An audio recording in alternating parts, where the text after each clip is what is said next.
This West Weather Service reports high winds and torrential rain conditions affecting the following counties: Austin County, Boone County, Dawn County, Tacoma County, and Wistaria County. Residents are strongly urged to stay indoors and secure all windows and doors. Flood conditions are expected at lower elevations. Okay. That was actually giving a decent amount of light. Can I, Oh, this just turns the fan on. Damn it. Pizza box. Damn. And no pizza. What assholes. Oh, I can crouch. Damn you, game. This is a severe weather warning. Bratmobile? West Weather Really? Service reports high winds and torrential rain conditions affecting the following counties: Oh, close that, please. Oh, there's... Oh, no, it's nothing. Dawn County, Steppenwolf. County, and Wistaria The County. Chinese puzzle. So, yeah, I mean, what I was going to say before is, I mean, the guy could very well still be All windows and doors. like a conspiracy theorist, but it sounds like he's more... Like, maybe he's interested in weird conspiracies, but it sounds like he really is more into it for the, like, the writing purposes. Like, I'm now not feeling like he actually is, like, ooh, somebody went back in time to, you know, save JFK and blah, blah, blah, blah, blah. Oh, here we go. It's better lights. Ugh, VHS. Thank God those days are over. Girl Scouts. Role model. Insert tape. Let's turn this shit off. Residents are strongly urged to stay indoors. Hopefully I don't get a content ID match for the music. Christ. Let's read this letter. Well, you know what? Let's wait till the music's over. Or at least we can hear it a little bit. Because I want to see if it has anything of value. Or any relevance. The Andromeda Strain.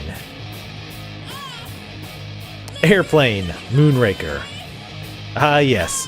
Back in the day when we all recorded multiple movies off the television. Detective Juice, RoboCop, Blade Runner, JFK, X-Files Season 1. Why don't you just watch it on Netflix? Oh, right. We're in the Stone Ages. Time Machine, Fantastic Voyage, and Top Gun, Clue, Ghostbusters, Labyrinth. Hey, yeah, he's got a pretty good selection of movies. Clash of the Titans. I gotta say, I like their taste. It's that book Dad wrote. Whoa. Easy mouse. My mouse is... Whoa. How come... Okay, there we go. The Accidental Savior. This is the first one, I'm guessing. Because the second one was Accidental Pariah. And I guess he wants to keep that whole naming thing going on. November 21st, 1963. John Russell knows that the president's life hangs in the balance. But who would believe him? Not just another James Bond. It's a high-class political thriller. Alright. Enough of that. Sorry, ladies, but really, you don't think we've heard enough. So, if that's her mixtape, his sister's mix, or your sister's mixtapes, which it probably is, it sounded like she liked the more rambunctious bands, the louder bands. So, you know, it's possible that she's more the rebellion. And yes, I realize listening to that kind of a band at that age doesn't necessarily mean that you're rebelling against your parents or anything like that. But you're not giving a lot to go on, so you will forgive me. February 3rd, 1978. Hey man, how have you been? I know you're a published author and everything now, but my editor at Hi-Fi Aficionado has too much review work to go around, and he's looking for another freelancer.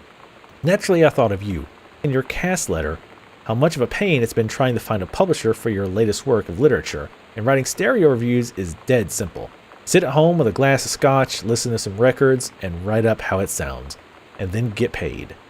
I've included some issues of the mag to use as examples.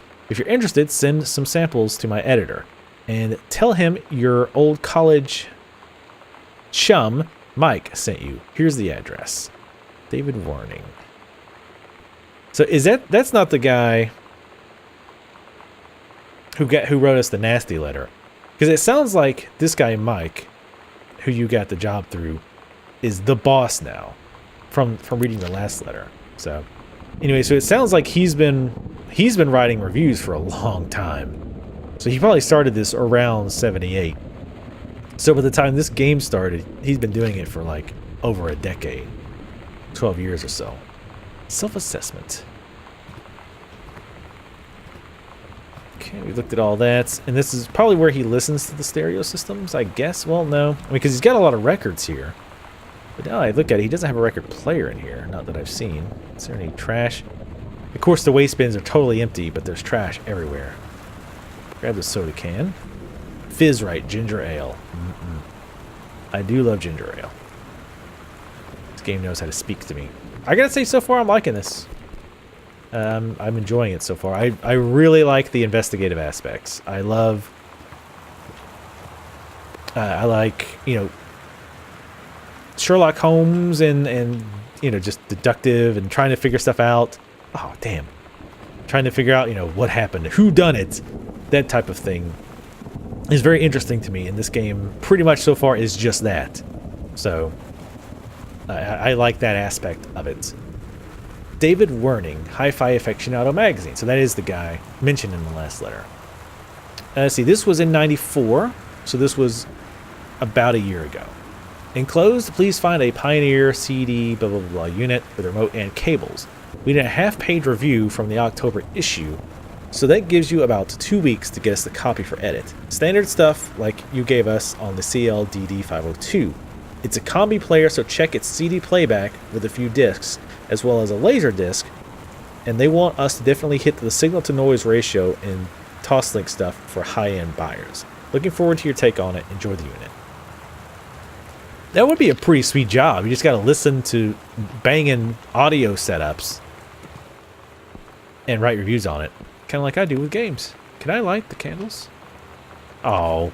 Throw matches at candles. For some reason that didn't work. I feel like I lied to. Shipping label from David Werner. He's in New York, of course. Notify sender of new address. So it looks like it was shipped to his old address at 1888 Dry Creek Road. And his new address at 1 Arbor Hill, which is supposedly haunted. And this was since August 30th. So yes, it does look like they've been in this house about a year. Well, obviously we had the shipping or the movement stuff, but yeah.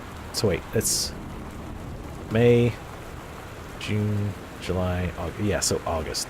August of last year, I think is pretty safe to say that's when we moved in. And he was still obviously doing this work for them. There's another highlighter. Let's duck down. Is there anything of value here? Faults walls. There's a floating pen. Nothing unusual about that. Got some VHSs all over the place. Man, those were the days. And by the days, I mean they were the terrible days. I had so many VHSs. You know, I still have a whole bunch of VHSs somewhere with a bunch of episodes of the original Ninja Turtles. I recorded the shit out of that. Making friends, even when you something. Sam thought this might help. Dad. So apparently, sounds like she's having some issues making friends. Feeling lonely, it's a piece of cake to make friends. Never worry again about having friends to spend time with. This book will teach you to make friends even when you're shy. So it sounds like she's... You know that feeling where the first moment you see someone, it's like they have a big gold star around them, and you have to get to know them. Well, there's this girl. I think she's a senior. She's usually dressed kind of punk. But sometimes I see her in this, like, army uniform. And she's always drawing in this notebook, looking so intense. I had no idea how I would ever, like, have an excuse to talk to her. Till I noticed she and her friends hang out and play Street Fighter at the 7-Eleven every day after school. Okay, so now I'm wondering, is that girl that we saw in that picture of the army outfit, was that this girl that she's talking about? Hell yeah, pillow fights! Okay, here's the Coliseum, the showplace of Oregon. Tradition of excellence since 1933. Pulp Fiction. October 21st, 1994. 7:15 p.m. October 21st, so that was after they've moved in. August. I don't know why I have a problem with the second half of the year and the order of the month. Shut up. So it looks like 2 or 3 months after they moved in, somebody went to go see Pulp Fiction. Now, probably not the parents. They seem like squares.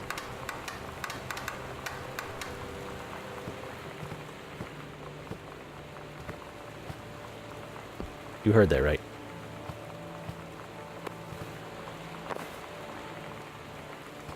Oh, well, I guess we won't be throwing that anymore. Game seems a bit buggy. I gotta say, as simplistic as it is, it seems pretty damn buggy. Like, even, I mean, not necessarily bugs in some cases. Like, there's just no, like the noises are very muffled. Like, it's, like, I mean, like, there's just no noise. It's just like, ugh. And that item disappearing into the floor, and then the issue before we were looking through the walls. Yes, pillow forts! I love pillow forts, man. I swear to God, I've considered doing pillow forts now. I'm 30-something years old, and I have still considered making pillow forts. Man, pillow forts are the best. You never grow too old for pillow books, or pillow forts in my opinion.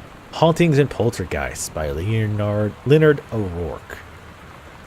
Find out the truth behind stories that were familiar even to our pagan ancestors. Discover how to tell a hoax from a genuine haunting. How to just categorize and understand strange phenomena you may encounter. Learn about the unhappy spirits that share the earth with us, and what they can teach us about our connection with the natural world. So it's very possible that, I mean, obviously, almost certainly, the Sam is the one who was reading that.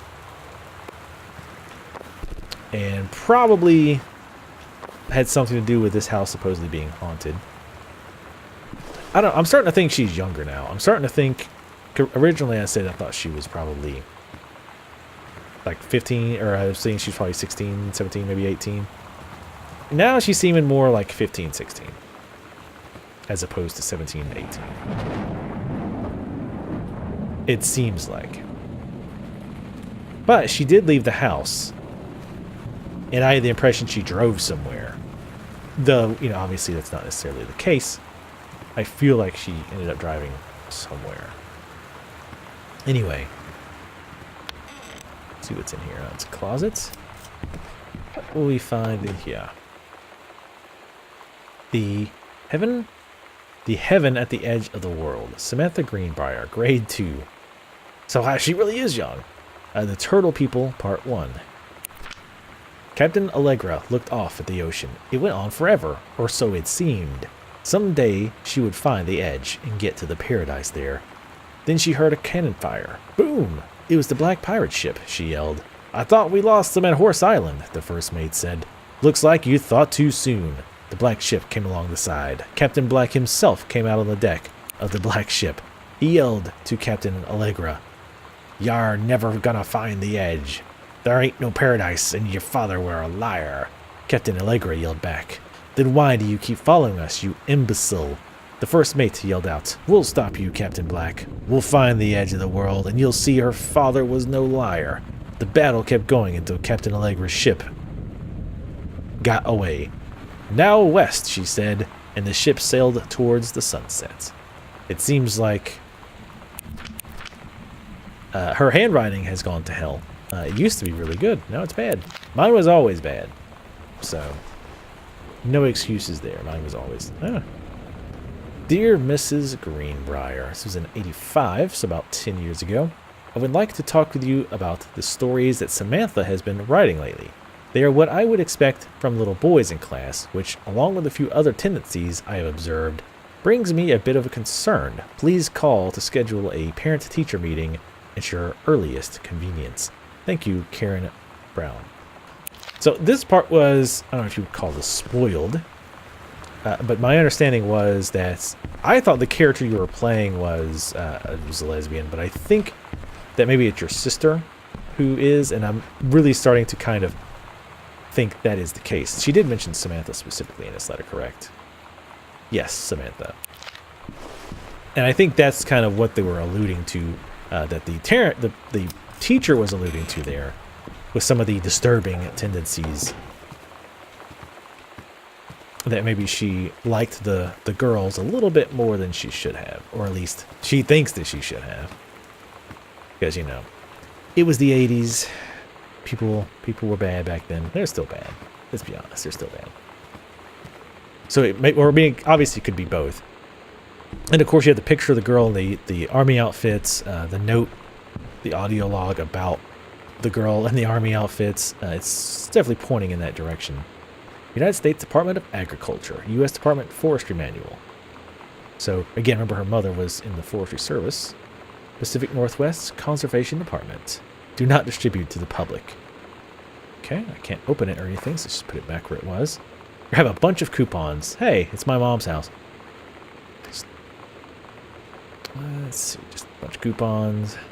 My mom is big coupon aficionado. She could write reviews for Coupon Aficionado magazine. Just an eraser. She's not one of those extreme couponers, though. I've told her to watch that show. I've told her she could probably learn how to be even more ridiculous with her couponage. Is there a way to light it? Here we go.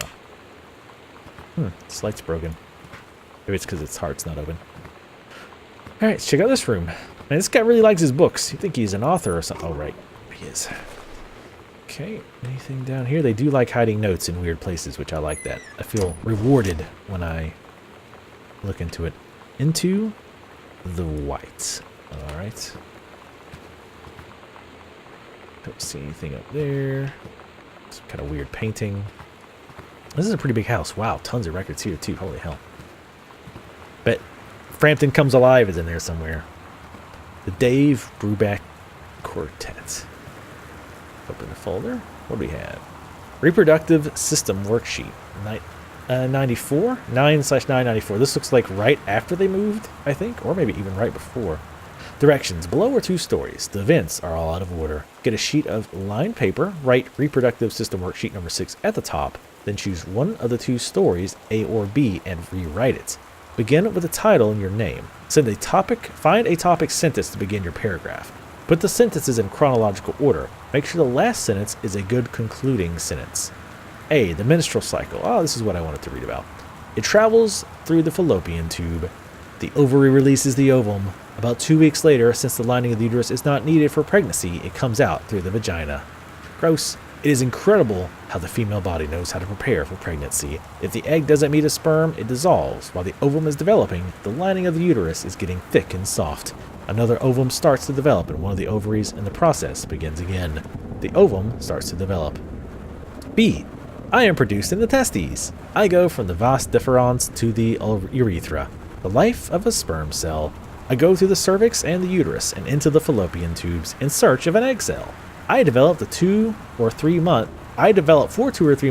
in the epidermis. When the penis becomes erect, I leave the epidermis and travel up into the body through the vas deferens.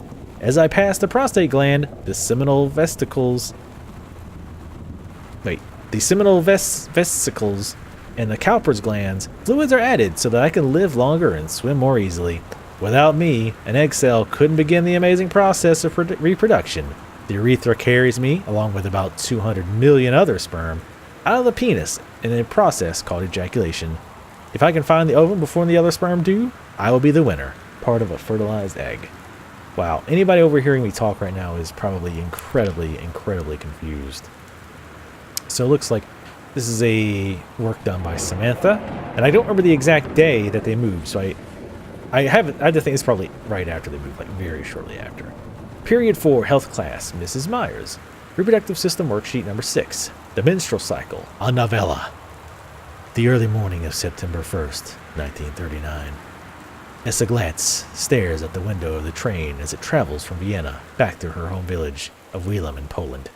As the train rumbles and the sun rises over the countryside, she can only think of her dream Borislav, the boy she is engaged to.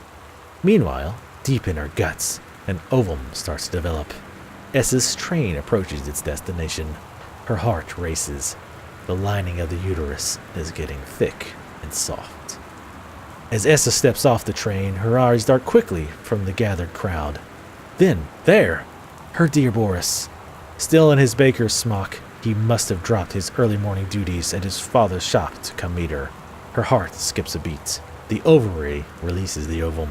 It travels through the fallopian tube. Over the wheezing of the steam engines, a deep hum grows. It's coming from the sky. Dark shadows pass over the station. A whistling sound. Essa, her thoughts only a second faster than the bombs, reach out toward her dear Boris across the crowd. Their eyes lock, and the moment freezes. The flash and smokes envelops him almost instantly. In the assault by German forces, almost 75% of the people in her hometown are killed. The rest, including Essa, are, for a time, Borislav, huddled in a... Wait, what?